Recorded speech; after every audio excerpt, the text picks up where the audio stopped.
A'udhu billahi minash shaitanir rajim. Bismillahir rahmanir rahim. I begin in the name of Allah, most gracious, most merciful.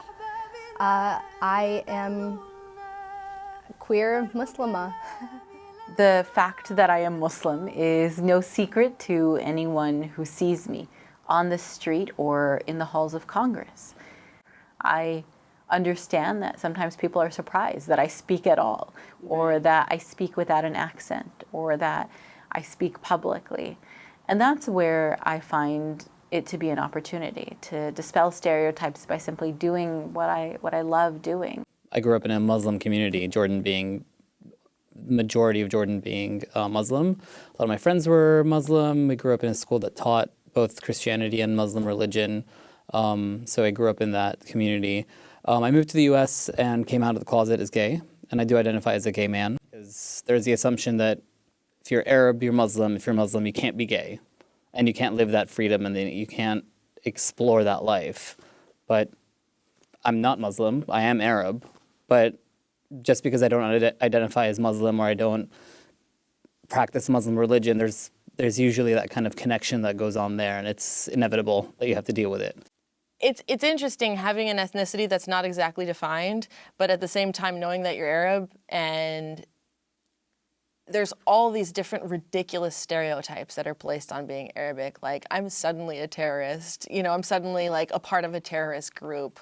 And so for the most part, I end up just like playing it off and joking and saying, well, yeah, that's because I'm the bomb. I do want to update you on the breaking news out of Orlando, the terror attack on a gay nightclub. Right now, at least 20 are dead, maybe more. The shooter also dead. Police say that he was well prepared, he was organized. They do not believe that he was from the area. More than 40 have been taken to a local hospital. Okay.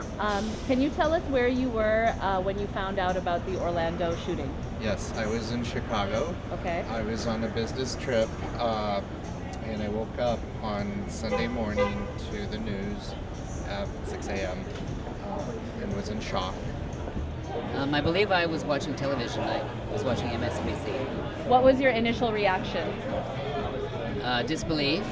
Kind of here it comes again, another mass shooting in this country.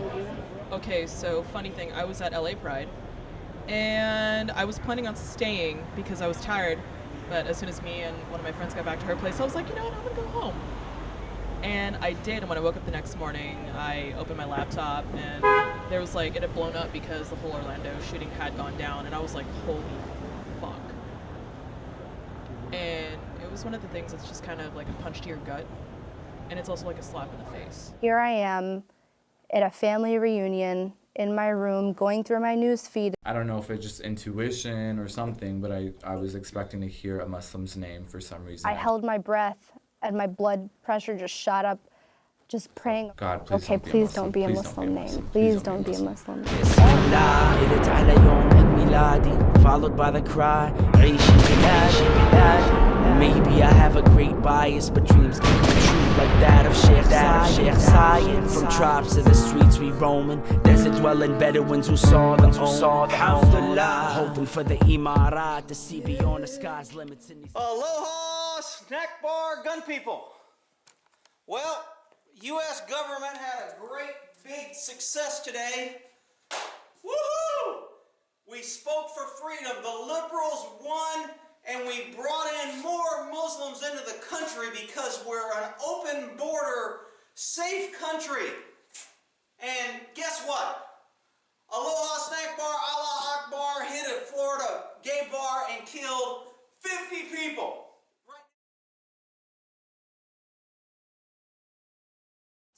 I found out that Jason was one of the victims on the Monday following the incident. I was kind of numbed initially just because I couldn't really wrap my mind around the fact that this kid who I've known since he was running around in elementary school is no longer here. What was your reaction when you found out that the shooter was a Muslim? That really didn't faze me.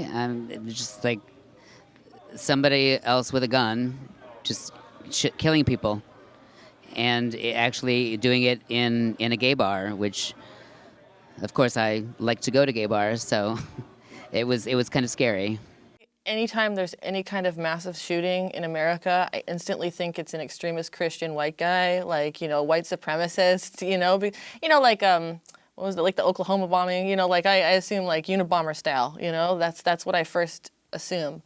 But whenever I hear that it's an Arab, it's like, ugh, come on, man, what the hell? Well, I have tons of friends who are followers of Islam, and it doesn't change my view at all. I mean, there's always bad apples in the bunch, you know what I mean? There are always people who take their spiritual or religious beliefs and act out. Hell, slavery was justified by the Bible, so. In San Francisco, I would probably say not at all. I mean, again, there's that diversity piece that out here I don't think people bat an eye when, there's interracial or interethnic relationships. I imagine if we were back in Ohio, there would probably be some raised eyebrows. And I would say less to do with the fact it was being in a relationship with a man, but being in a relationship with somebody who could be misconstrued as being Muslim.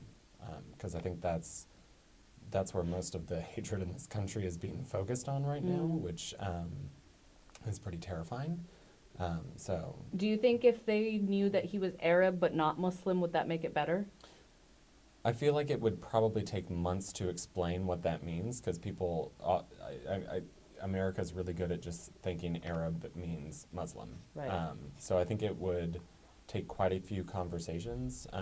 I know that if it came if like he was able to explain that he was Christian, I'm sure so many people would be a little more comfortable.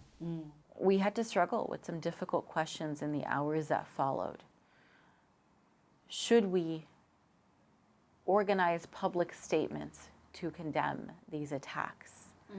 Our record of condemnation of violence is clear, it's long-standing, it's undisputed, but there is at times, necessity, an expectation that Muslims will continue to condemn these attacks when they happen if they are perpetrated by other Muslims. We sometimes worry that this is a unique burden borne by minority communities. Considering what they've supposedly found about him, or whatever research they had dug up about him, it's very possible he could have been a closeted gay man, but that by no means, like him being closeted or him being Muslim, I don't think that had much to do with what he did. I mean, what do you think caused this to happen? What do you think is at the root of this? Toxic masculinity. This specific case, why do you think Omar Mateen did what he did? I think because he was gay, truthfully. He saw a guy kissing another guy, and that lit a fire inside of him. It did something to him. And he had been married twice. He was trying to go down the right path. And eventually he burst. He burst. And I can say from personal experience, when you're going through that struggle inside of, okay, my faith is a really big deal to me, but I also have really strong feelings for the same sex. I have really strong homosexual feelings as well. It's really tough. You're having this horrible conflict inside, the clash of the two most important things to me, my religion, and as a gay woman, those two things are the most important to me. And when I started doing research on, okay, how do I fix myself? I would look stuff up online. I'd go talk to an imam. I went to multiple therapists trying to find a way to fix myself. And clearly there's no way to fix yourself because you're not broken. And I finally accepted that. One of the things that really touched me at this vigil was that they read out loud the names of all of the victims of the Orlando shooting. Not a particularly unique activity for a vigil. This happens at all types of vigils. But the last name they read on their list was that of the shooter himself. They included him among the victims. I don't have any connection to the shooter. I don't know the shooter. But I do know that many in the Muslim community struggled with the question of whether or not he's even Muslim. Does he get his burial rights? How do we condemn his actions without losing our humanity? Sometimes I just feel like I'm like a crazy person myself because of how the media has portrayed us. It's almost like the media will convince you that you are like whatever, a terrorist, or you are like a bad person. And Donald Trump's not the answer, so we're just going to go down that road. But I would say that that's the fear-mongering that creates this kind of situation. I think it's the understanding that makes it better. What we should do every day is just include each other and speak to one another, talk to one another, and just get together. It's easy. It's easy if you actually just do it. I started to find peace within my own heart and between my Rabb, my Lord, my Creator. I couldn't find that anywhere. There's a saying in Urdu, "Hum kahin ki bhi nahi rahe," which means I belong nowhere. I face discrimination in the mosque anytime I speak up a little bit about homosexuals. In the LGBT community, I face Islamophobia. At work, I go to get a patient from the waiting area. As soon as I walk in, everybody's eyes are on me. Oh, who's this woman in that scarf? They scan me from head to toe, like, does she speak English? She can be able to understand the patient? All these questions going through their head, which sometimes they actually have the guts to spit out, like, no, where are you really from?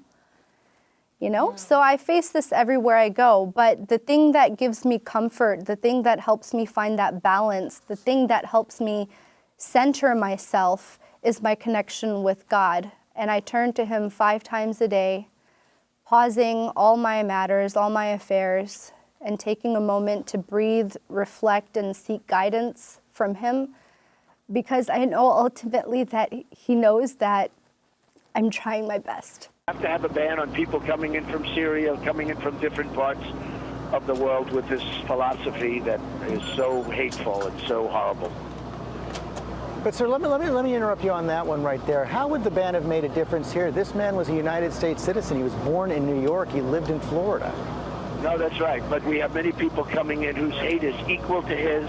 And Bismillah, send shivers when you hear it. Regardless of the hardship, we'll never ever fear it. Alhamdulillah, for your perseverance got me feeling blocked up like Egypt's border clearance. Bismillah, may God bless you dead and gone. We say we undefeated when they say we headstrong. Alhamdulillah, for the will to believe in life. If you struggle, God loves you, man, relieve the strife. Bismillah, please read Surah Yasin. For the purest always fall for the furious I've seen. Alhamdulillah, to be grateful for your place, you never know what fate will bring you from the hate. Bismillah, for the soul's anguish, love, and the moments our brothers get snuffed out by slugs. Alhamdulillah, we see through the politics when the missile is issued to kill and follow our kids.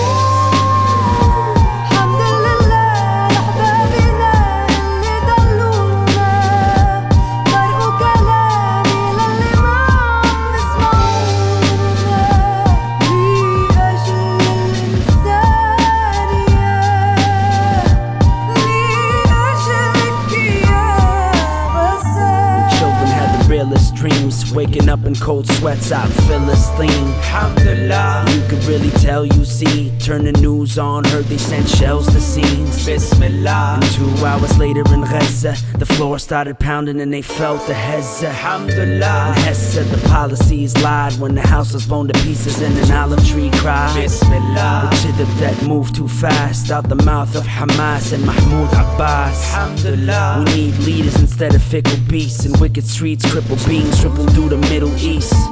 God, while we on the subject, please cut the strings off our political puppets. Alhamdulillah, the ruh b'dam when soldiers creep. Your men thinking that our souls are cheap. Speak.